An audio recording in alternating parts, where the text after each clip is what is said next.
Hey guys, tonight we're taking a journey, not to some exotic vacation spot, but deep into the very heart of imperial power, the Ming Dynasty in China.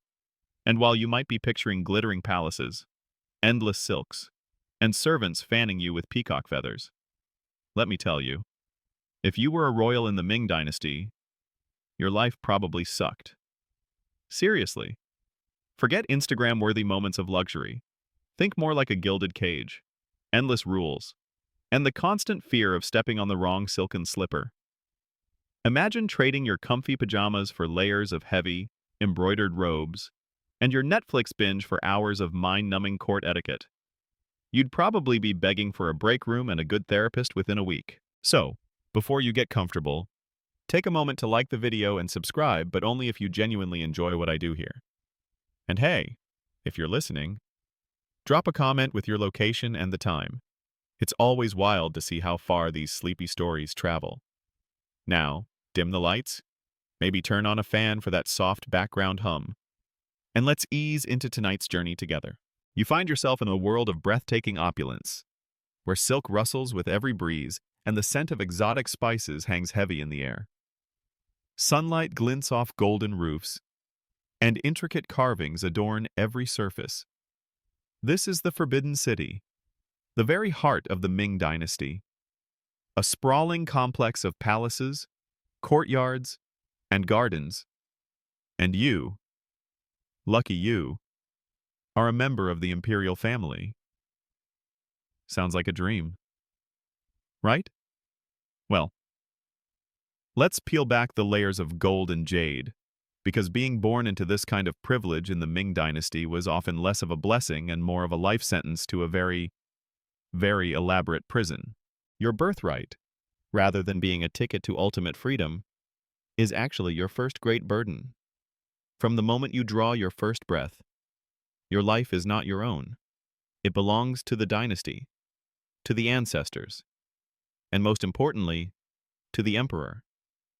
Every aspect of your existence is meticulously planned, controlled, and recorded. You are not a child. You are a living symbol, a potential heir, a pawn in a colossal, ancient game of power and prestige. Your individual desires, your personal dreams, they're about as relevant as a whisper in a hurricane. You are a piece on the imperial chessboard, even before you can walk. Imagine being swaddled in the finest silks, attended by countless servants, yet feeling an invisible chain tightening around you. Your diet, your clothing, your daily schedule, all are dictated by rigid protocols. You don't choose what you eat. It's prepared according to specific recipes and rituals, always tested for poison. Of course, you don't pick out your clothes. They are chosen for you, often heavy, ceremonial garments that symbolize your rank but restrict your movement. Your life is an endless performance, and you are always on stage, even within the supposed privacy of your own chambers. The air, despite its fragrant notes, feels heavy with expectation and unseen eyes. Even your name isn't entirely your own. While you receive a personal name, your status as a royal often means you are also defined by your princely title, your lineage, and your position within the imperial hierarchy. This isn't just a label, it's a fixed point in a rigid cosmic order, predetermining much of your life's trajectory. You are born into a system that has little room for deviation. Let's talk about privacy, or rather, the complete lack thereof. As a royal, you are constantly surrounded. Servants, eunuchs, tutors, guards, they are always there. They move with quiet efficiency, anticipating your every need. Yet their presence is a constant reminder that you are never truly alone. Every conversation, every interaction, every solitary moment is potentially observed, recorded, or reported. This creates an atmosphere of perpetual suspicion. Can you trust your personal attendant? What about that quiet eunuch in the corner? This constant surveillance chips away at any sense of personal space or genuine intimacy. You learn very quickly to wear a mask, to guard your true thoughts, and to never let down your guard. Your education, too, is a double-edged sword. While you receive the finest schooling the empire can offer, learning classical texts, calligraphy, and history, the curriculum is carefully curated. It's designed to instill loyalty to the dynasty, reverence for tradition, and a deep understanding of Confucian principles, critical thinking, independent thought, or questioning the imperial system. Not so much.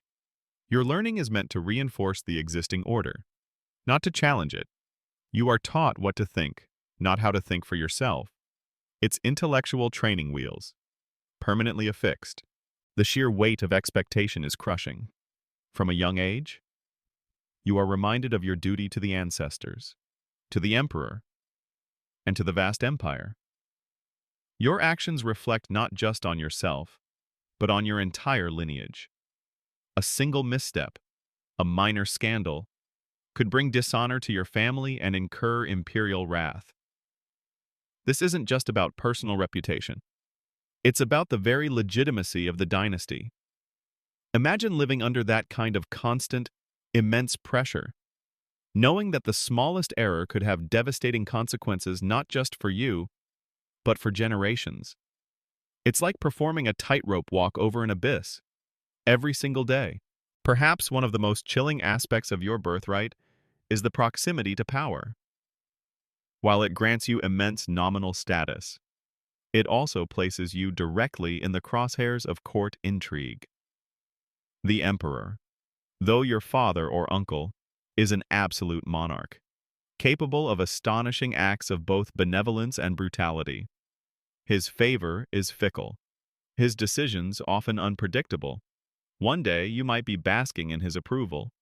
The next, you could find yourself stripped of your title, imprisoned, or even worse, executed. All on a whim or a whispered accusation. Historians still debate the true extent of power and influence various imperial relatives held, often finding it wildly inconsistent based on the emperor's personality. Consider the forbidden nature of leaving the palace. As a royal prince or princess, your world is often confined to the vast, but ultimately walled, expanse of the Forbidden City. You might see the common people only from a distance, or through carefully curated reports. The outside world is a place of rumor and hearsay, a place you are rarely, if ever, allowed to truly experience. This physical isolation breeds a profound disconnect from the very people you are meant to rule. It's like living in the most luxurious bubble imaginable, but a bubble nonetheless. You crave the simple freedom of walking unimpeded, but it's a luxury denied to you. Even your relationships are not your own. Marriages are arranged for political alliances, to solidify power, or to ensure the continuation of the imperial line.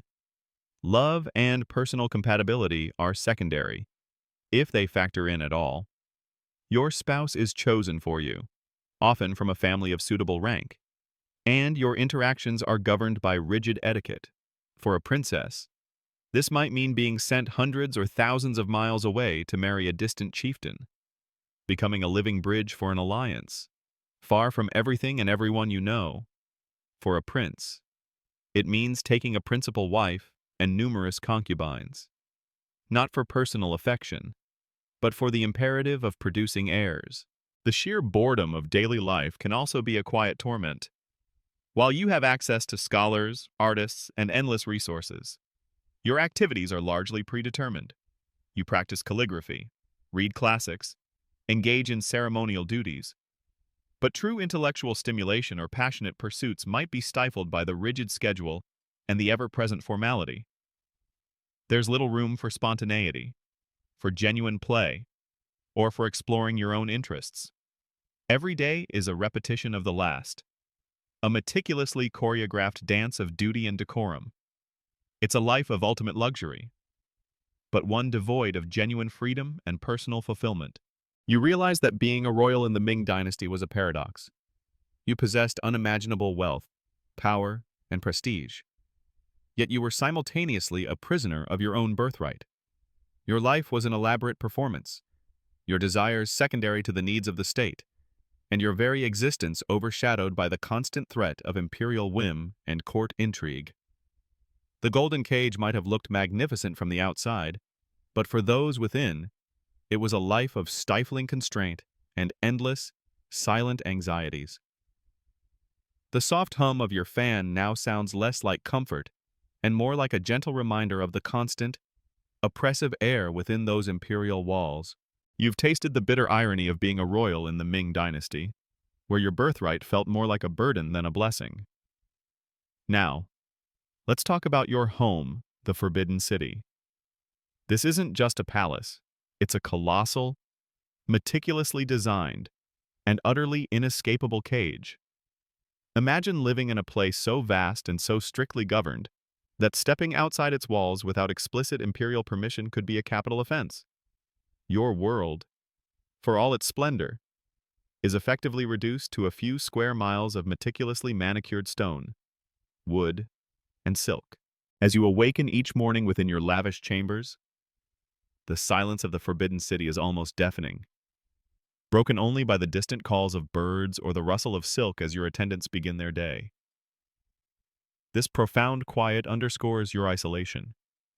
While millions live outside these walls, you are separated from them by formidable barriers. Not just physical, but psychological. You are an emperor, a prince, a princess, a concubine, a celestial being, perhaps, but one utterly disconnected from the earthly realities of your subjects. Your understanding of their lives comes from filtered reports, not personal experience. This distance breeds a dangerous ignorance, a detachment from the pulse of the empire. The physical layout of the Forbidden City itself is designed for control. Every gate, every courtyard, every hall has a specific purpose and restricted access. You can't simply wander wherever you please. There are designated routes, forbidden areas, and layers of security checkpoints. Guards, eunuchs, and court officials are positioned at every strategic point, ensuring that no one, especially a royal, deviates from their prescribed path. Imagine wanting to take a leisurely stroll, only to be reminded of the specific narrow walkway you are permitted to use, or the exact hour you are allowed in a particular garden. Your movements are meticulously choreographed, not for your convenience, but for the emperor's security and the preservation of order. And what about the constant vigilance? Every servant, every eunuch, every official within the palace walls is, in essence, an extension of the emperor's watchful eye. They might be loyal to you, or they might be spying for a rival faction, or even directly for the emperor himself. Whispers travel fast in the Forbidden City, and a seemingly innocent comment could be twisted into a political threat, leading to swift and brutal consequences. You learn to choose your words with extreme caution, to always maintain a facade of serene obedience, and to trust absolutely no one beyond a very select, very small circle, if even that. This constant paranoia eats away at genuine human connection, forcing you to build walls even within your closest relationships. Consider the concept of time within these walls. It doesn't flow naturally. It's dictated by ritual and imperial schedule. You rise at a specific hour, perform specific morning rituals, attend specific audiences or lessons. Meals are served at precise times, activities dictated by tradition and convenience of the court, not your own desires. There's little room for spontaneity or personal pursuits. Your day is a meticulously planned sequence of duties and obligations, a relentless march of protocol that can feel incredibly stifling. Even leisure activities, like practicing calligraphy or playing a musical instrument, are often viewed as extensions of your education or a means to cultivate an appropriate royal image. The sheer number of people within the Forbidden City, while ostensibly providing service, also contributes to your lack of freedom. Hundreds, even thousands, of eunuchs, ladies-in-waiting, guards, and lower-ranking servants inhabit this world alongside you. While they cater to your every whim, they also represent a constant audience. Your personal life is almost non-existent. Every cough, every sigh, every moment of perceived weakness or displeasure could be noted and reported. It's like living in a reality TV show, but one where the stakes are life and death, and there's no off-camera relief. You remember the sheer amount of staff, a subtle reminder of the lack of privacy. For imperial princes, the isolation could be particularly acute. While theoretically destined for important roles, many Ming emperors, wary of potential rivals, deliberately kept their adult sons confined to the capital, denying them opportunities for military command or provincial governance. This was a deliberate policy to prevent them from building independent power bases. Imagine being a highly educated, ambitious prince, groomed for leadership, yet effectively sidelined, trapped in the palace with little to do but scheme or fall into dissolute habits. Your potential, your energy, slowly wastes away within the confines of your golden cage, breeding resentment and frustration. For imperial princesses, the situation was often even more restrictive.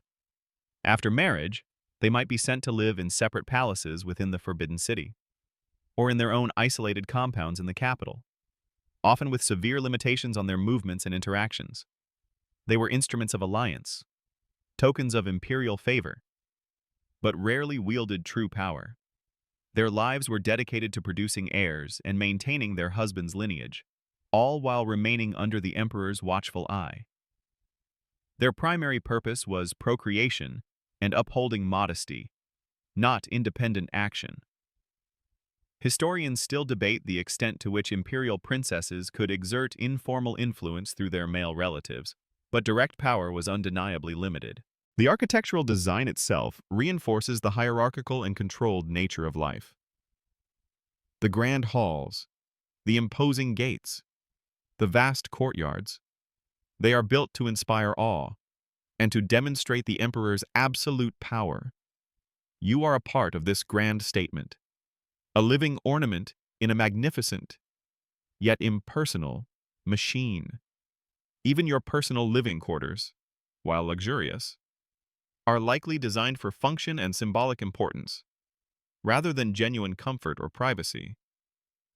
The thick walls and heavy doors aren't just for security, they serve as barriers, keeping you in as much as they keep others out. And then there's the ever-present threat of imperial displeasure. As a royal, your life is intimately tied to the emperor's will. A minor perceived slight, a misspoken word, or a falling out of favor could lead to swift and brutal consequences. You could be stripped of your titles, confined to a remote palace, or even forced to commit suicide. The very walls that protect you from the outside world can also become the walls of your prison, or even your tomb. The gilded, you've experienced the suffocating reality of the Forbidden City, a home that felt more like a cage. Now, let's talk about the invisible chains that bound you even tighter, the endless protocol and rituals of tedium that governed every single moment of your life as a Ming royal. This wasn't just about good manners. It was a meticulously constructed system designed to control your body, your mind, and even your spirit, ensuring unwavering obedience to the imperial order. Imagine waking up. You might think you can just roll out of bed and grab a snack. Not a chance. Your morning begins with a series of highly formalized rituals. Your personal attendants, likely eunuchs or palace women, would meticulously help you dress, layer by layer, in elaborate robes that, while luxurious, were often heavy, restrictive, and symbolic of your rank. Every fold, every button, every sash had a specific order. This wasn't just about getting dressed, it was the first act of your daily performance, a physical embodiment of your status and your submission to decorum. You can almost feel the stiff silk against your skin, a constant reminder of your lack of personal freedom. Your meals are another prime example of this relentless protocol. You don't simply sit down and eat before a single bite touches your lips. The food, prepared by specialized imperial kitchens, undergoes rigorous poison testing. Servants, often eunuchs, would taste each dish, sometimes several times, before you were permitted to eat. While this was a practical measure to protect against assassination attempts, a very real threat in court life, it also added a layer of chilling formality to every meal. Imagine every meal coming with a silent, morbid preamble, a constant reminder of the dangers lurking beneath the surface of palace life. Even the act of eating, a basic human need, becomes fraught with tension. And it's not just what you eat, but how you eat. Every gesture, from holding your chopsticks to lifting your teacup, is governed by strict etiquette. You are expected to eat slowly, gracefully, without making a sound. Conversations at meals, if permitted, are formal and restrained. There's no casual banter, no sprawling laughter. It's a silent, choreographed ballet of consumption, designed to reinforce your elevated status and constant self-control. You'd probably miss the simple joy of a messy, uninhibited meal with people you truly trusted. Then there are the daily audiences and ceremonial duties. As a royal, you would spend countless hours participating in formal gatherings, bowing and kneeling according to precise rules of hierarchy. Whether it's an audience with the emperor, a visit to an ancestral temple, or a congratulatory ceremony, every step, every glance, every word is prescribed. You learn a vast lexicon of formal greetings and respectful gestures, performing them flawlessly, even if your mind is miles away. This relentless performance of deference is utterly exhausting, draining your energy and reinforcing your subordinate position within the grand imperial hierarchy. Imagine having to perform perfect bows for hours, your knees aching, your back stiff, all while maintaining a serene expression. Your sleep isn't even entirely your own. While you might have lavish sleeping quarters, you are still surrounded by attendants, even at night. Some may sleep in adjoining rooms, or even at the foot of your bed, always ready to respond to your slightest need. This continuous presence, while ostensibly for your comfort and safety, means you are never truly unwatched, even in your most private moments. You can't just toss and turn freely. There's always an awareness of unseen ears and eyes, a lingering sense of being observed. You recall the perpetual surveillance, and how it extends even into the night. The concept of personal time is largely non-existent. Your schedule is meticulously planned, often from dawn until late at night. There's little room for spontaneity or individual pursuits outside the designated curriculum or courtly duties. Even hobbies, like calligraphy or painting, are often treated as extensions of your education, a way to cultivate appropriate princely or princely virtues, rather than genuine expressions of personal passion. You are always learning, always practicing, always performing. This relentless structure leaves little space for true self-discovery or genuine relaxation. Consider the power of silence. In many palace interactions, silence was a potent tool of communication and control. You learned when to speak, and, more importantly, when not to. Often, direct answers were avoided in favor of polite platitudes or indirect expressions. This subtle dance of unspoken meaning could be incredibly taxing, forcing you to constantly analyze every gesture, every nuance, and every unsaid word for hidden implications. It's like living in a constant game of charades, where the stakes are incredibly high. Historians still debate the extent to which this emphasis on indirect communication was a deliberate strategy of the imperial court versus a natural evolution of Chinese courtly manners. Even your personal relationships are governed by protocol. Interactions with family members, including your own parents and siblings, are often formal and ritualized. Expressions of affection might be muted, overshadowed by deference and the awareness of rank.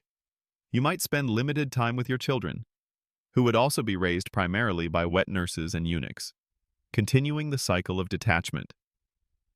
This ritualized emotional distance can be incredibly isolating, depriving you of genuine intimacy and unburdened connection. The imperial system was built on a foundation of fear and reverence. Every protocol, every ritual, every constraint served to constantly remind you of the emperor's absolute authority and your own subservient position. The punishment for violating protocol, even seemingly minor infractions, could be severe, ranging from public humiliation to imprisonment, or even death. This constant underlying threat, even for minor missteps, created a pervasive atmosphere of anxiety and meticulous adherence. Imagine the terror of accidentally using the wrong form of address, or forgetting a specific bowing sequence, knowing the potential consequences.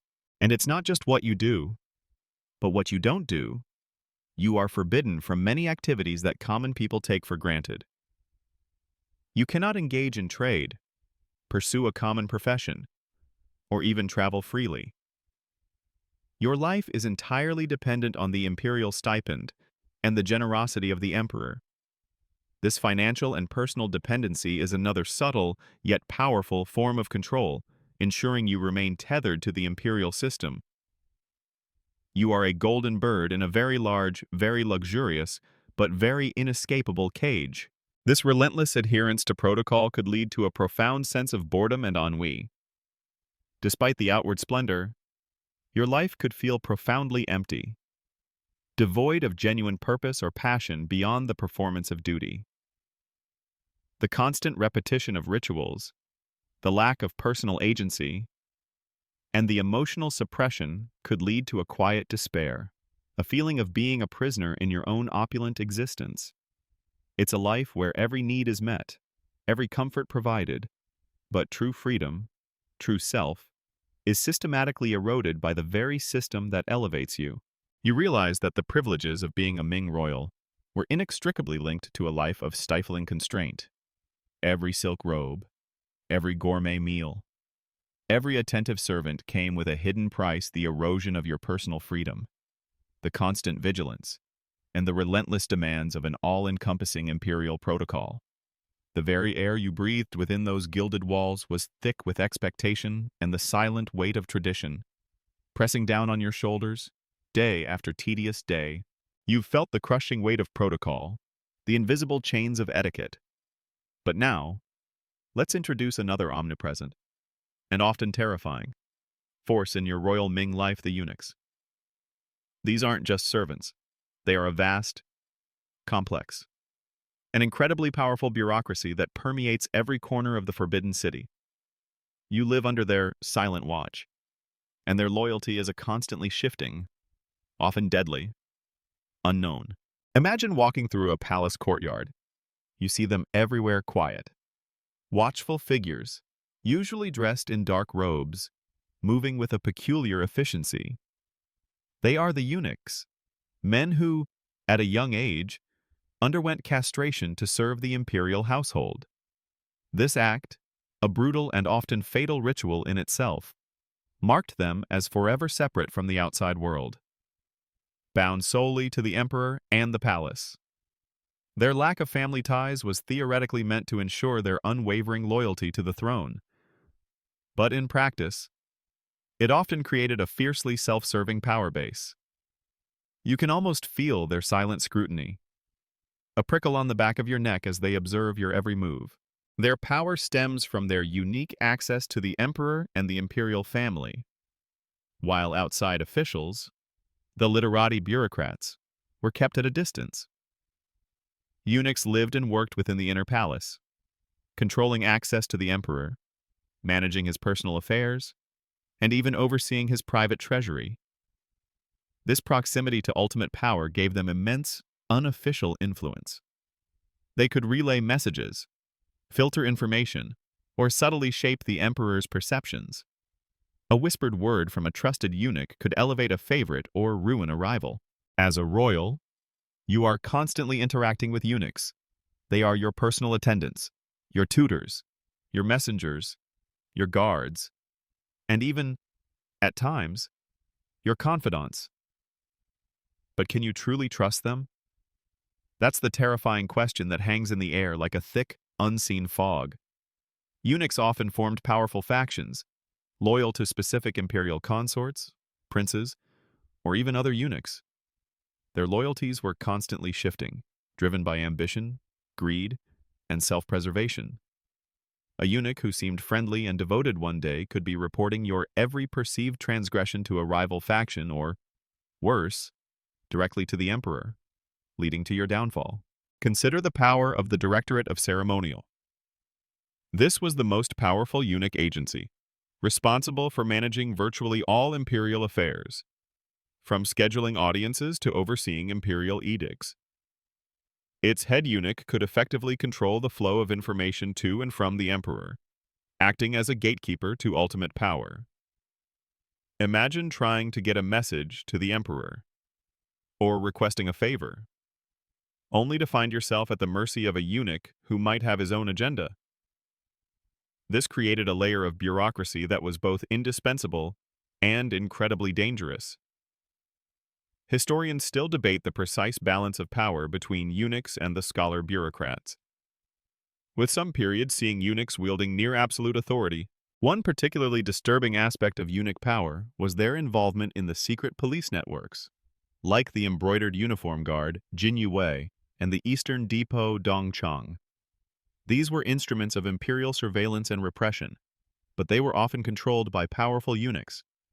They operated outside the regular judicial system, conducting arrests, interrogations often involving brutal torture, and executions.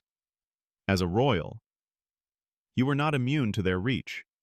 A single accusation, perhaps fabricated by a rival eunuch, could land you in their dungeons, facing unimaginable torment. You learn to live with a constant, low-grade fear, knowing that invisible eyes and ears are everywhere, and that even the most trusted servant could be an informer. The whisper of the Jinyue's name was enough to strike terror into the hearts of commoners and royals alike. The accumulation of wealth by eunuchs was another disturbing reality. Despite their humble origins, many powerful eunuchs amassed vast fortunes through corruption, bribery, and control over imperial resources. They controlled state monopolies, levied unofficial taxes, and demanded gifts for favors. This immense wealth gave them even greater influence, allowing them to buy loyalty, finance their factions, and live lives of luxury that rivaled, or even surpassed, that of many royals. You might see eunuchs adorned in fine silks and jade, their wealth a stark contrast to the often strained finances of legitimate princes confined to their stipends. The eunuch's physical condition, the result of their castration, also made them objects of both pity and fear. While they lacked the ability to father children, they sometimes adopted sons, or established complex patronage networks, creating families of their own within the palace.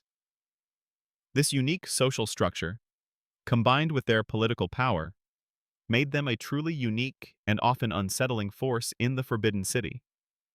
They were neither fully male nor fully female, neither fully within the family system nor entirely outside it, existing in a liminal space that amplified their otherness and their potential for perceived deviance or ruthlessness. Perhaps one of the most insidious ways eunuchs made royal life suck was through their control over information and access to the emperor. They could easily intercept petitions, suppress dissenting opinions, or selectively present news to the emperor, shaping his worldview. This meant that even if you, as a royal, had a crucial message or a plea, it could be entirely blocked by a powerful eunuch. You were at their mercy, often unable to directly communicate with the ultimate authority figure, the very person who held your life in his hands. Consider the emperor himself. He was utterly reliant on eunuchs for his daily needs, for managing the vast palace complex, and for connecting him to the outside world. This created a profound codependency. While the emperor wielded ultimate power, he was simultaneously isolated by it, dependent on the eunuchs who effectively served as his eyes, ears, and hands within the Forbidden City. This dependence, in turn, fueled the eunuch's power and influence, creating a dangerous cycle where the emperor's comfort and security often came at the cost of his own awareness and effective governance. You realize that even the emperor, in his gilded cage, was often a prisoner of his own eunuchs. The Ming dynasty's reliance on eunuchs became a particularly problematic aspect of its governance. While earlier dynasties had employed them, the Ming founder, Emperor Hongwu, initially tried to limit their power. However, later emperors, particularly those who were less engaged with daily governance or who desired a counterbalance to the scholar bureaucrats, allowed eunuch power to explode. This led to periods of extreme eunuch dominance, corruption, and political instability, directly impacting the lives of every royal within the palace walls. The Grand Secretariat, the highest civil service body, often found itself in direct conflict with powerful eunuchs. A constant struggle for influence. As you conclude this glimpse into the world of eunuchs, you are left with a chilling understanding of their omnipresent influence. They were not just background figures, they were critical actors in the imperial drama, their silent footsteps echoing through the long corridors of power. Their unique position, their control over information, their access to the emperor, and their often ruthless ambition made them both indispensable servants and terrifying masters. Living under their gaze meant a constant state of vigilance, a quiet paranoia, and the knowledge that your fate could often hinge on the whim of a man who served the emperor, but perhaps served himself even more. The soft hum of your fan feels almost like the whisper of a eunuch, always there, always watching. You've learned to navigate the labyrinthine corridors and the silent surveillance of the eunuchs. But now, you confront perhaps the most terrifying and unpredictable aspect of royal life in the Ming Dynasty, the imperial succession. This isn't just about who inherits the throne. It's a brutal, paranoid game where brothers become mortal enemies. And the stakes are literally life and death, not just for you, but for your entire family.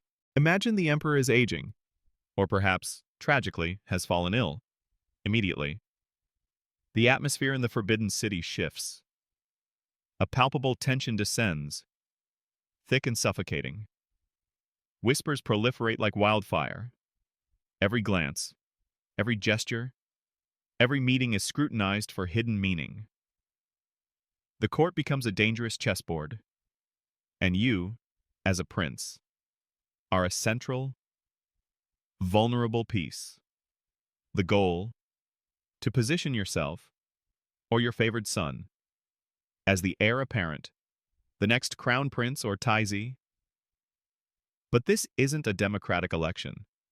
It's a battle of wits, influence, and often, ruthless elimination.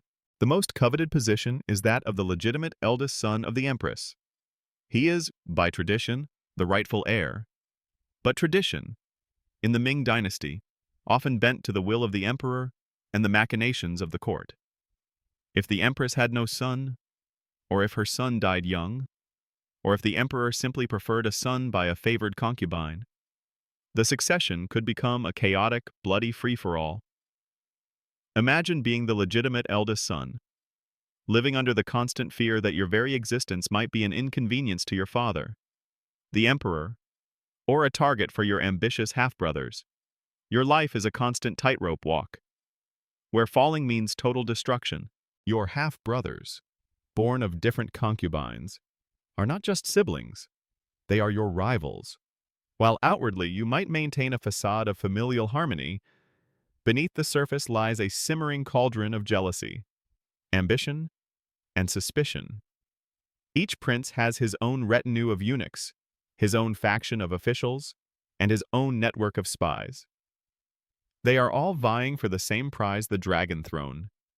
This competition is not for the faint of heart. It's a vicious, zero-sum game where only one can win. And the losers often pay the ultimate price. You learn to greet your brothers with a smile that doesn't reach your eyes, to always be on guard, and to never reveal your true intentions. The emperor's favor is the most crucial and most fickle currency in this deadly game. One day, he might lavish gifts and praise upon one prince, suggesting his preference. The next, he might withdraw his favor, or even subject the prince to public humiliation or punishment, sending a chilling message to the court. This constant shifting of imperial affections creates an environment of extreme anxiety. Princes would go to extraordinary lengths to win their father's approval, from excelling in studies to leading military campaigns, or even subtly sabotaging their rivals. The emperor, in his absolute power, often played his sons against each other, inadvertently fueling the very rivalries that threatened the stability of the dynasty. Historians still debate whether emperors deliberately fostered rivalries to test their sons, or if it was an unintended consequence of their absolute power and paranoia. Accusations, whether true or false, are weapons in this fight. A rival prince, or his faction of eunuchs and officials, might accuse you of disloyalty, incompetence, or even treason. These accusations, whispered in the emperor's ear, could be devastating. You could find yourself subjected to an imperial investigation, a terrifying process where evidence is often fabricated, confessions extracted through torture, and the outcome predetermined. Imagine being dragged before a panel of stern officials, knowing that your fate is already sealed, regardless of your innocence. The air feels heavy with unspoken accusations and the certainty of doom. Many princes, once considered contenders, met tragic ends. Some were imprisoned in remote palaces, cut off from all contact with the outside world, effectively living tombs. Others were stripped of their titles and reduced to commoner status, a fate considered worse than death for a royal. And tragically, many faced execution, often under the guise of suicide or through various forms of imperial punishment. The fate of the unfortunate prince of Lu Judan, who was imprisoned and whose lands were seized after being implicated in a plot, is a stark reminder. Or the brutal purges carried out by the Hongwu emperor against his own family members and loyal officials, eliminating anyone he perceived as a threat to his chosen successor. This constant threat of elimination hung over every royal's head, a chilling reminder that your proximity to the throne was also your greatest danger. The fear wasn't just for yourself. If you fell from favor, your entire family, your principal wife, your concubines, and your children could be implicated and punished. Wives might be exiled or forced into suicide. Sons might be disinherited, imprisoned, or even executed to prevent any future challenges to the throne.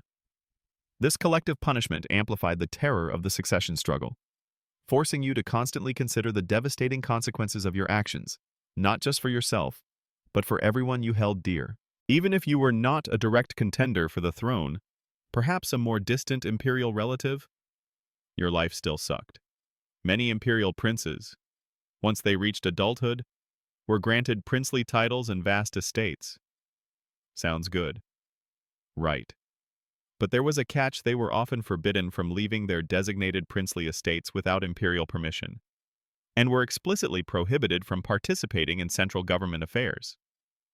This was a deliberate policy to prevent them from building independent power bases and challenging the emperor. Imagine being a powerful prince with immense wealth and prestige, yet effectively confined to your estate, unable to truly participate in the political life of the empire. Your power was strictly ceremonial, your life a gilded prison, a comfortable but utterly powerless existence. This policy, designed for stability, turned many a talented royal into a frustrated, idle figure. The vast number of imperial descendants also created a significant problem. As the dynasty grew, so did the number of princes, their sons, and their grandsons, all entitled to imperial stipends and privileges. This led to a massive drain on the state treasury.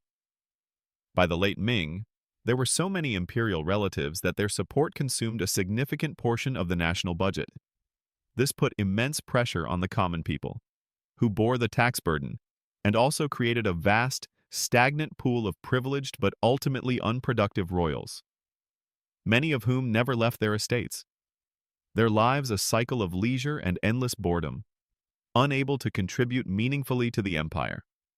You, as one of these distant royals, might live a life of comfort, but also one of profound irrelevance and gilded idleness. The struggle for succession wasn't just a political battle, it was often steeped in superstition and omens. Astrologers and diviners might be consulted, seeking favorable signs from the heavens for a particular prince. Dreams could be interpreted as portents. This added another layer of psychological complexity and uncertainty to the already fraught process. The future was not just determined by human action, but by perceived divine will, making the struggle even more terrifyingly unpredictable. You might find yourself desperate for a positive omen, or terrified by a perceived negative one, influencing your decisions in life or death situations. As you reflect on the chilling realities of imperial succession, you understand that the glittering facade of the Dragon Throne concealed a brutal, internecine struggle. Being a royal meant a life lived under a constant shadow of suspicion, ambition, and the ever-present threat of violent retribution. Your family ties were often a source of danger, your potential allies often secret rivals. The very system that elevated you to unimaginable heights also placed you in a deadly game where a single misstep, or a simple change in imperial favor, could lead to your utter annihilation. The soft hum of your fan now sounds less like comfort, and more like the hushed whispers of treacherous plots echoing through the long, silent corridors of power. Kết thúc chương 5, bạn đã thấy rõ cuộc chiến giành ngài vàng. Không chỉ là một trò chơi quyền lực mà còn là một cuộc chiến sinh tử tàn khốc, nơi anh em ruột cũng có thể trở thành kẻ thù không đối trời chung trong triều đại nhà Minh. You've survived the treacherous currents of imperial succession. But now, if you are a royal woman in the Ming Dynasty, your particular brand of suckage comes into sharp, often heartbreaking, focus. Your life is not your own. It is a tool, a vessel, dedicated almost entirely to one purpose: producing heirs for the dynasty. Often amidst fierce rivalries and desperate measures, imagine being born a girl into the imperial family.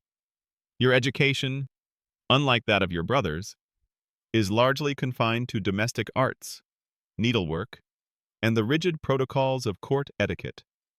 While you might learn to read and write, your intellectual pursuits are secondary to your primary, inescapable duty: marriage and childbirth. Your personal desires, your dreams of what your life might be, they are irrelevant. Your value is almost entirely tied to your reproductive capacity and your ability to fit seamlessly into the complex, often cruel, world of the imperial harem. Your first major royal duty is often an arranged marriage. These are not unions of love, but strategic alliances. As an imperial princess, you might be married off to a powerful military general to secure loyalty, or to a chieftain of a distant, sometimes volatile, border tribe to cement a political alliance. Imagine being sent hundreds, even thousands, of miles away from everything you've ever known, to a foreign land with a different culture, language, and customs, all for the sake of the dynasty. You are a living bridge, a pawn in a geopolitical game, your personal happiness completely secondary to the needs of the empire. You pack your silks and jade, but your heart is heavy with the knowledge that you are leaving your world behind, perhaps forever. If you are chosen as an imperial consort, a wife or concubine to the emperor, your life becomes a new kind of gilded cage within the Forbidden City. The imperial harem, known as the Inner Palace, is a vast, self-contained world populated exclusively by women and eunuchs. Your days are spent in your own lavish, yet isolating, palace apartment, surrounded by attendants, but largely cut off from the outside world and often from the emperor himself. Your purpose is clear: to bear sons, and the pressure to do so is immense. The rivalry within this harem is a constant, terrifying undercurrent. You are not just competing for the emperor's affection. You are competing for survival. Each concubine knows that her status, her influence, and the future of her children depend almost entirely on her ability to bear a male heir and to maintain the emperor's favor. This breeds intense jealousy, suspicion, and often outright malice. Whispers, false accusations, and subtle sabotages are common weapons in this silent war. Imagine living in a world where your sisters in the harem are also your fiercest rivals, and a poisoned meal or a fabricated rumor could spell your ruin. Historians still debate the true frequency and methods of poisoning and infanticide within the harem, but the fear of such acts was undeniably real and pervasive. The birth of a son elevates your status dramatically. If you bear the emperor a male heir, especially an eldest son, your influence grows. Your family gains prestige, and your future becomes more secure. But even then, the struggle doesn't end. You must then protect your son, ensuring his safety from rival factions and guiding him through the treacherous path of succession. If your son becomes the crown prince, you, as his mother, might become a powerful, but also highly vulnerable, figure, targeted by all those who seek to undermine him. Your life becomes a constant vigil, a desperate effort to secure your child's future. But what if you fail to produce a son? This is the ultimate dread for a royal woman. If you only bear daughters, or no children at all, your status diminishes, your influence wanes, and you might be relegated to a life of quiet irrelevance within the vast palace. The emperor might simply move on to other consorts, and you could find yourself forgotten, living out your days in lonely splendor. The feeling of failure, of not fulfilling your ultimate imperial duty, would be crushing. Your very worth is measured by your fertility. The ritualized submission to the emperor's will is absolute. When summoned to his chambers, you must present yourself impeccably, perform the correct bows, and adhere to strict etiquette. Your personal desires in this intimate setting are irrelevant. Your role is to please the emperor and to hopefully conceive a child. This constant pressure to perform, even in your most private moments, further erodes any sense of personal agency. For some concubines, particularly those who were not favorites or who fell out of favor, life could devolve into profound loneliness and despair. Trapped within the forbidden city, with limited interaction even with their own children who were often raised by others, and with no public role, they might languish in gilded isolation. Imagine living surrounded by immense wealth and servants, yet feeling utterly alone, your purpose unfulfilled, your youth fading within the palace walls. It's a cruel twist of fate, where luxury is indistinguishable from imprisonment. The ultimate nightmare for any imperial woman was to be implicated in a succession struggle or a political intrigue. Even if you were innocent, a false accusation could lead to your imprisonment, torture, or execution. The imperial family was not immune to the emperor's wrath, and particularly dangerous was the accusation of attempting to influence politics or undermine the emperor's authority. This constant threat of retribution for perceived missteps meant a life lived in perpetual fear. You recall the emperor's swift and brutal punishments, and how they could extend to all members of the imperial family. There were also cases of imperial women being forced to commit suicide upon the death of an emperor, particularly in the early Ming Dynasty. While this practice gradually declined, it reflects the extreme control exerted over their lives. Even in death, their bodies and fates were not their own, but instruments of dynastic ritual and imperial decree.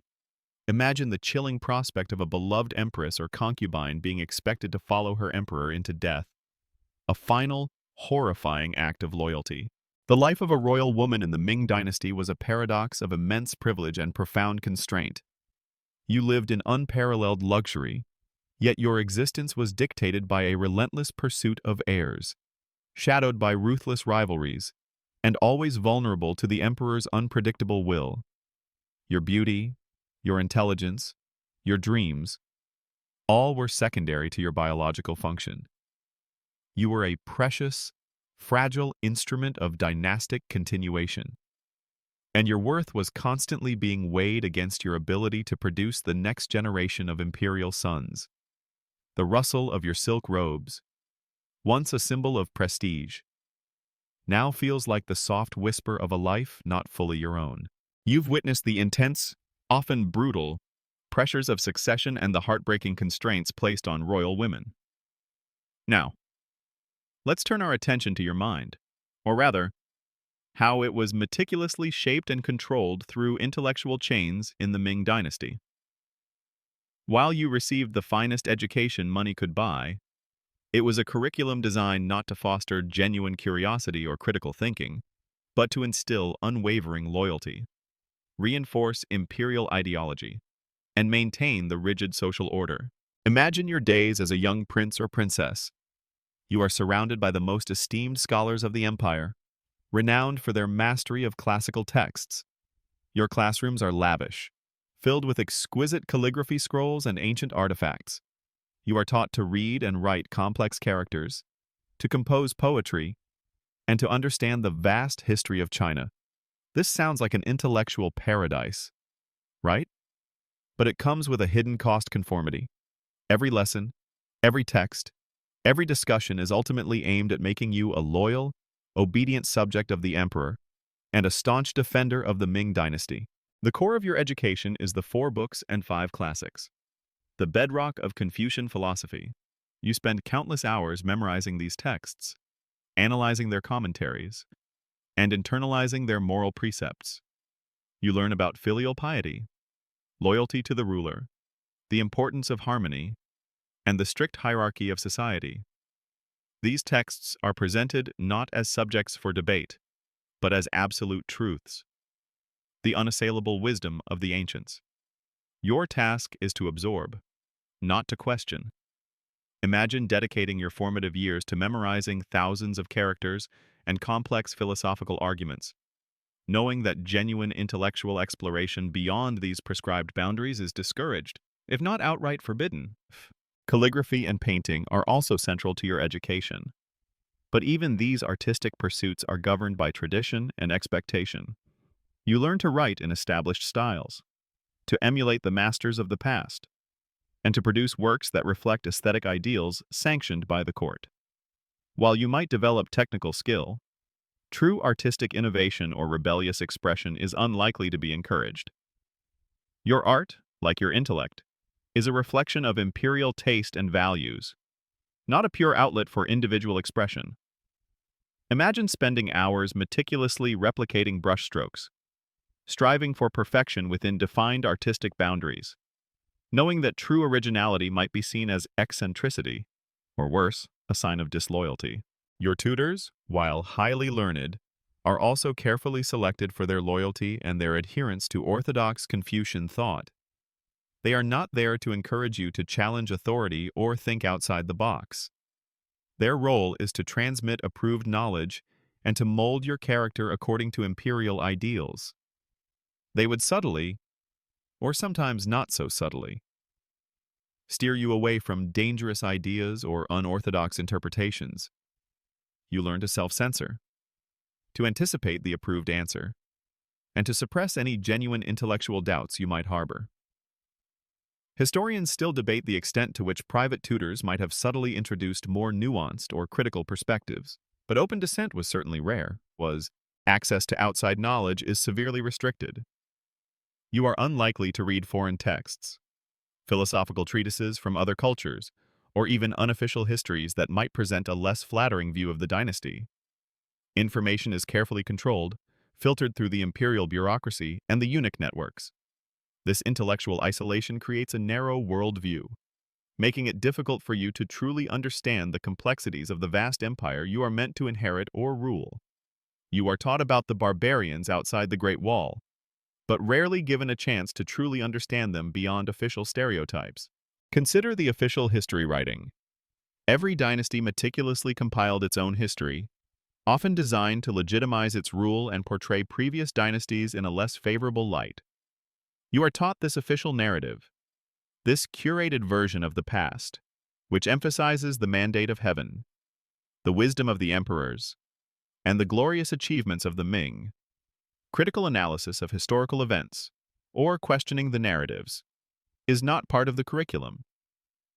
Your understanding of history is thus shaped by imperial propaganda, designed to reinforce your loyalty rather than to encourage independent historical inquiry. Even your social interactions with scholars and officials are formal and ritualized.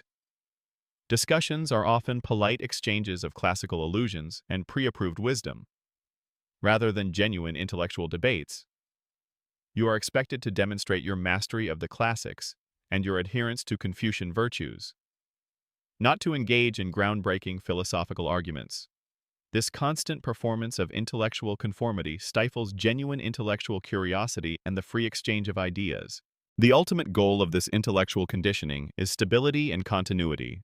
The Ming emperors, having overthrown the Mongol Yuan dynasty, were deeply invested in establishing a strong, unified, and ideologically pure state. Your education, therefore, is a tool to ensure that you, as a royal, would uphold these principles, never question the imperial system, and always prioritize the dynastic succession. It was a form of intellectual straitjacket, designed to prevent dissent and ensure absolute loyalty. For a curious or naturally rebellious mind, this kind of education would be a form of exquisite torture. Imagine having a thirst for knowledge, a desire to explore new ideas, only to find every path blocked by ancient texts and rigid interpretations. Your intellectual growth is pruned and shaped, much like a bonsai tree, into a predetermined, aesthetically pleasing form, rather than being allowed to flourish wild and free. The boredom, mentioned earlier, becomes an intellectual boredom, a stagnation of the mind. The consequence of these intellectual chains extends beyond your personal frustration. It also meant that, as a future ruler or influential royal, your understanding of the empire's challenges might be limited, constrained by an outdated or idealized worldview. Without a willingness to question, to innovate, or to genuinely engage with diverse perspectives, the dynasty could become resistant to change, making it vulnerable to unforeseen crises. You recall how later Ming emperors became increasingly isolated, often relying solely on eunuchs, a possible consequence of this intellectually limiting environment. In essence, your education as a Ming royal was a sophisticated system of indoctrination. It gave you immense knowledge of the past and the principles that governed your world, but it simultaneously closed off pathways to independent thought and critical inquiry. You were trained to be a pillar of the system, not a reformer, a guardian of tradition, not an innovator. The golden age of Chinese philosophy and intellectual debate had largely passed, replaced by a rigid orthodoxy that aimed for stability above all else. The very books meant to enlighten you became, paradoxically, the chains that bound your mind. The scent of ink on parchment now carries a faint whiff of intellectual confinement. You've grappled with the intellectual chains, the stifling conformity of your education. Now, let's consider another, more insidious, way it sucked to be a Ming royal, the constant battle against health hazards and royal maladies. Despite access to the finest physicians and exotic remedies, your privileged position often exposed you to unique dangers, from the mundane spread of disease within crowded palace walls to the chilling prospect of intentional poisoning amidst court intrigue. Imagine waking up feeling unwell within the Forbidden City. You might think, great, I'll just see my doctor. But it's rarely that simple. Your illness, even a common cold, is not merely a personal affliction. It's a matter of imperial concern. Your health is directly tied to the stability of the dynasty, particularly if you are the emperor, the empress, or a direct heir. This means that your illness is scrutinized, discussed, and potentially politicized. Every symptom is observed, every treatment deliberated upon by a council of imperial physicians, often under the watchful eye of eunuchs. You feel the weight of countless expectations on your ailing body. The sheer density of people within the Forbidden City, despite its vastness, made it a breeding ground for disease. Hundreds of thousands of people, royals, eunuchs, palace women, guards, and servants, lived in close proximity. Sanitation, while relatively advanced for its time, was still rudimentary compared to modern standards. Contagious diseases, from common influenza to more deadly epidemics, could sweep through the palace like wildfire. Imagine being confined to your quarters, knowing that a deadly illness is circulating through the very walls that enclose you, and that your privileged position offers little true protection. While you had access to the empire's best imperial physicians, their knowledge, by modern standards, was limited. Their treatments often involved complex herbal remedies, acupuncture, moxibustion, and elaborate dietary restrictions. Some of these might have been effective, but many were based on ancient theories of balance and humors, rather than germ theory. Imagine enduring bitter herbal concoctions and painful acupuncture sessions, hoping for a cure that might never come, while your body slowly wastes away. Historians still debate the true efficacy of many traditional Chinese medical treatments during this period, with some offering genuine relief while others were purely symbolic. The constant stress and anxiety of palace life also took a severe toll on your health. The relentless protocol, the constant surveillance by eunuchs, the pressures of succession, the fierce harem rivalries, all contributed to chronic stress, which could manifest as various physical ailments, from digestive issues to weakened immune systems. Imagine living in a perpetual state of low-grade fear, your body reacting to the constant psychological pressure, leaving you vulnerable to illness. The grand opulence around you suddenly feels ironic, a backdrop to your internal turmoil. Then there's the chilling threat of intentional poisoning. This was a very real and often untraceable method of eliminating rivals in the cutthroat world of the imperial court. A favored concubine might subtly poison a rival's child, or a eunuch might be bribed to administer a slow-acting poison to an inconvenient prince.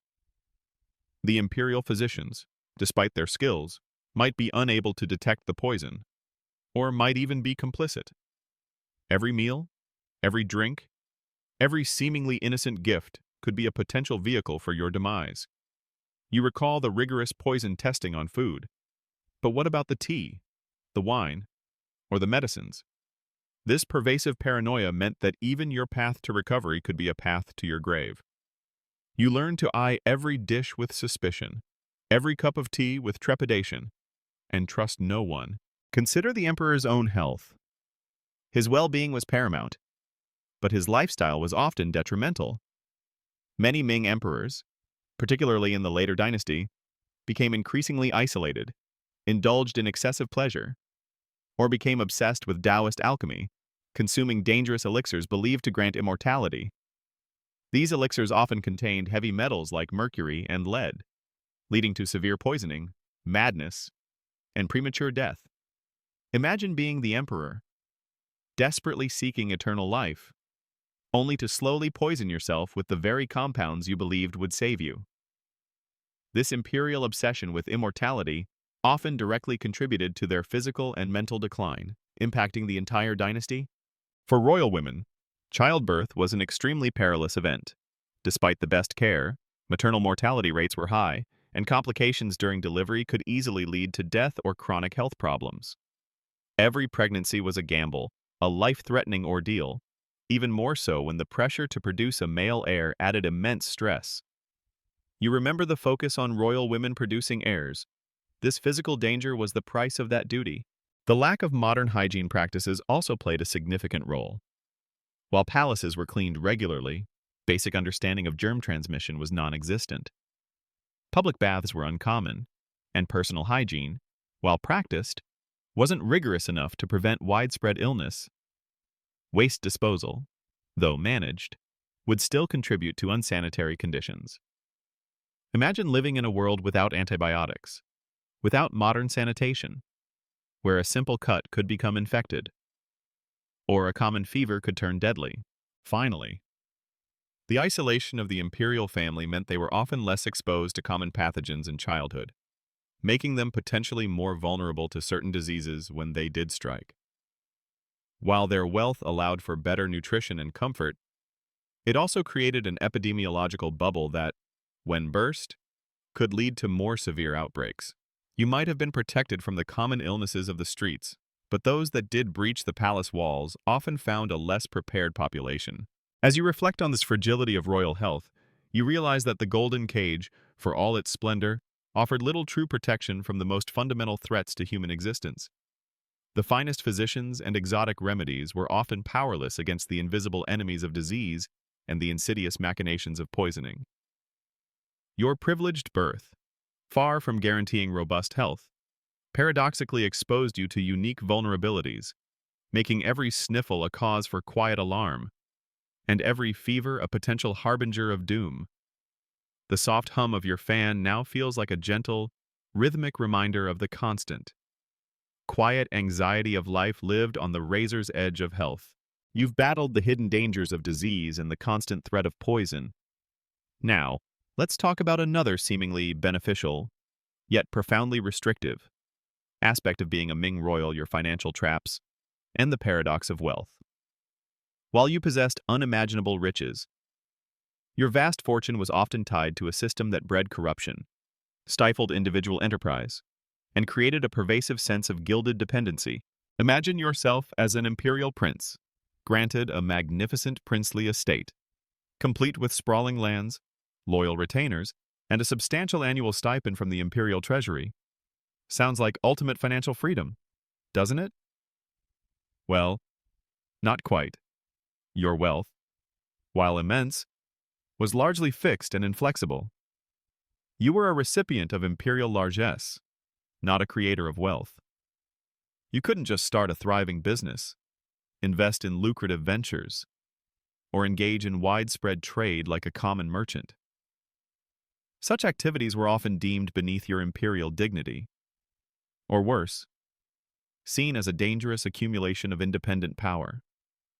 Your fortune, while vast, was essentially stagnant, a gilded pension rather than a dynamic engine of personal prosperity. The imperial stipend was your primary source of income. This was a fixed amount of grain, silver, and other goods, allocated to you based on your rank and lineage. As the Ming Dynasty progressed and the number of imperial descendants swelled, this system became an enormous drain on the national treasury. You remember the sheer number of imperial descendants mentioned earlier. Now you see the financial strain they created.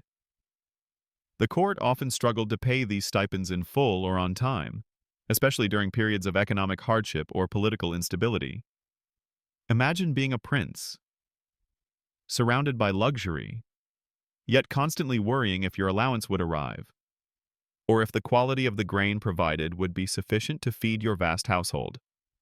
This created a peculiar form of aristocratic poverty, where immense nominal wealth was undermined by unreliable cash flow. Furthermore, your personal wealth was often intertwined with the corruption of the eunuchs and local officials.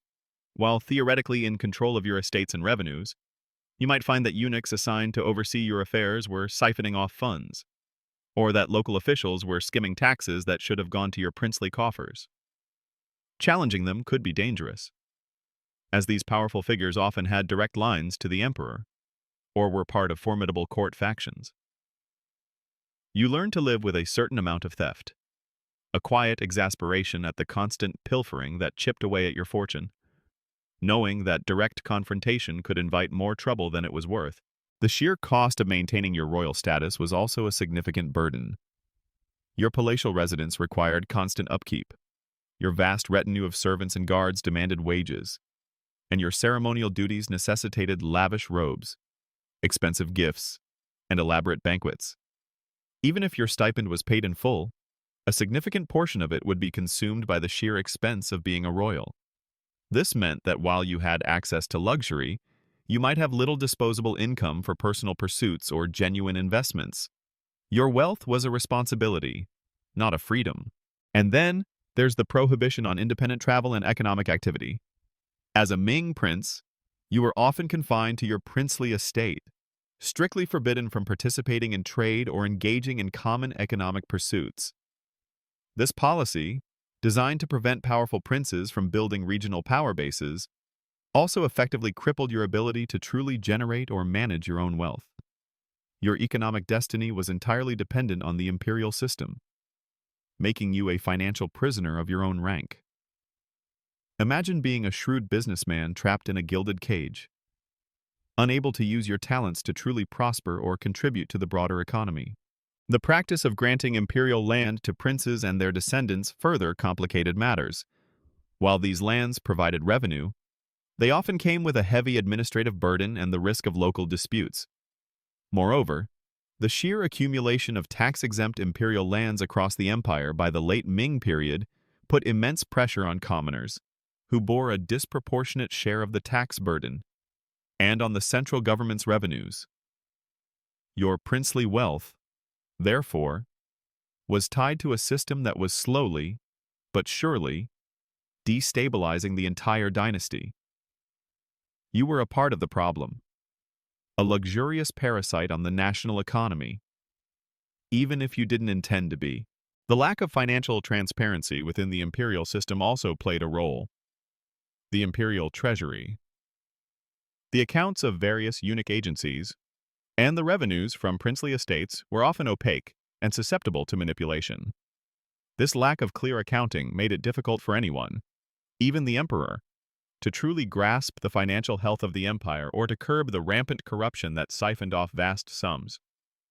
You might live amidst dazzling wealth, but the true state of the empire's finances, and by extension your own, remained shrouded in mystery and deceit. Historians still debate the specific financial mechanisms and the exact amount of imperial revenue that was lost to corruption during various periods of the Ming dynasty. Even the concept of gifts could be a financial trap. While receiving lavish gifts from the emperor or powerful officials seemed beneficial, these gifts often came with unspoken expectations of loyalty, political support, or future reciprocation. Refusing a gift could be an insult. Accepting it could bind you to a dangerous patron. Your wealth, therefore, was not always a simple blessing, but a tool within a complex system of patronage and obligation, pulling you into court intrigues you might rather avoid. For the vast majority of imperial descendants, those who were not direct heirs to the throne, their lives devolved into a unique blend of privilege and debilitating idleness. They received stipends, lived comfortably, but had no real purpose beyond perpetuating the imperial line. Without the ability to work, travel, or genuinely engage in productive economic activity, their lives could become intellectually and socially stagnant. Imagine living in luxurious boredom, your days filled with minor diversions, knowing that your talents, if you had any, were utterly wasted, and your only true purpose was to consume imperial resources. This created a large, unproductive segment of the royal family, a drain on the empire's vitality. You realize that being a royal in the Ming dynasty meant being trapped in a paradox of wealth. You were rich beyond measure, but that wealth came with severe restrictions on how it could be acquired, managed, or even enjoyed. It was a fortune that bound you, rather than freed you, a constant source of anxiety, corruption, and ultimately, a symbol of your gilded dependency on a vast, often malfunctioning, imperial system. The clinking of silver coins now sounds less like prosperity and more like the rattling of your invisible financial chains. You've navigated the intricate web of financial traps, discovering that immense wealth came with its own unique set of burdens. Now, as your journey through the life of a Ming royal draws to a close, you confront the ultimate, all-encompassing pressure, the legacy's weight and eternity's judgment. Your entire existence, from the moment of your birth, was consumed by the imperative to uphold a dynasty, to achieve perfection, and to leave a lasting, unblemished mark on history, lest you face the unforgiving judgment of eternity. Imagine living with the constant, crushing knowledge that your every action, your every decision, was not just for yourself, or even your immediate family, but for the continuation of a dynasty that spanned centuries. The Ming dynasty, after overthrowing the Yuan, was acutely aware of its place in the grand sweep of Chinese history. Emperors and royals alike were steeped in the belief of the mandate of heaven, the divine right to rule. This mandate, however, was not permanent. It could be lost through misrule, incompetence, or moral failing. As a royal, you were a custodian of this sacred trust, and the fear of losing it, of bringing shame to your ancestors and chaos to the empire, was a constant, suffocating weight. You feel the heavy mantle of history pressing down on your shoulders, a burden that few modern individuals could ever truly comprehend. Your life, therefore, was a relentless pursuit of perfection, or at least the appearance of it. You were expected to embody Confucian virtues, filial piety, benevolence, righteousness, propriety, wisdom, and trustworthiness. Every aspect of your behavior, from your public pronouncements to your private conduct, was scrutinized for signs of weakness, impropriety, or deviation from the ideal. A single misstep could be magnified into a dynastic failing, a personal flaw transformed into a cosmic imbalance. Imagine striving for an unattainable ideal every single day, knowing that the slightest imperfection could invite criticism, suspicion, or even divine displeasure. The ancestor worship rituals were a constant, powerful reminder of this legacy. As a royal, you would participate in elaborate ceremonies at ancestral temples, offering sacrifices and prayers to your forebears. These weren't just dusty historical acts. They were vital, living connections to the past, emphasizing your direct responsibility to maintain the family line and the dynastic glory. The ancestors were seen as powerful spiritual entities, capable of blessing or cursing the living. The fear of displeasing them, of bringing shame to their names, was a potent motivator, a constant ghostly presence reminding you of your duty. You smell the incense, hear the solemn chanting, and feel the weight of countless generations watching over you. The official historical records also cast a long, cold shadow over your life. Every emperor, every prince, every significant royal figure had their actions meticulously recorded by imperial historians. These records would eventually form the basis of the official history of the Ming Dynasty, compiled by the succeeding dynasty. This meant that your life was literally being written for posterity, judged by future generations and by the ultimate arbiter of history. Imagine living with the knowledge that your mistakes, your failures, and your perceived inadequacies would be permanently enshrined in the historical record, influencing how you were remembered for eternity. This created immense pressure to perform perfectly, to avoid any actions that could lead to a negative historical judgment. You recall the emphasis on learning official history. Now you see that your own life becomes part of that curated narrative, whether you like it or not. The lack of privacy and the constant surveillance. Remember, those ever-present eunuchs meant that this pursuit of perfection was conducted under relentless scrutiny. There was no hiding your flaws, no escaping the watchful eyes that would record every deviation. This amplified the pressure to conform, to perform, and to present an unblemished image to the world. Even if your inner life was a maelstrom of anxiety and frustration, you felt like an actor in a never-ending play, always on stage, always performing for an unseen, yet omnipresent, audience. The very splendor of the palace and the opulence of your life became part of this burden of legacy. The magnificent buildings, the vast collections of art, the lavish ceremonies, all were outward manifestations of the dynasty's power and legitimacy. You were a part of this display, a living symbol of imperial glory. But this also meant that any sign of decline, any perceived weakness in your character or actions, could be interpreted as a bad omen for the dynasty itself. Your personal failings could be seen as a threat to the entire empire. For emperors, the weight was even heavier. Their decisions directly impacted millions, and a single misstep could lead to rebellions, famines, or military defeats. The emperor was the son of heaven, the link between the celestial and earthly realms. His moral conduct, his wisdom, his very being were believed to influence the harmony of the cosmos. Imagine carrying that kind of spiritual and political burden, knowing that the fate of an entire civilization rested on your shoulders, and that history would judge you mercilessly. The concept of eternity's judgment was not just theoretical. It manifested in concrete fears, the fear of being seen as a bad emperor or a disloyal prince, of having your name tarnished for all time, of being condemned by history. This fear fueled a relentless drive for positive legacy, for building grand structures, commissioning great works, or achieving military victories that would secure your place in the annals of glory.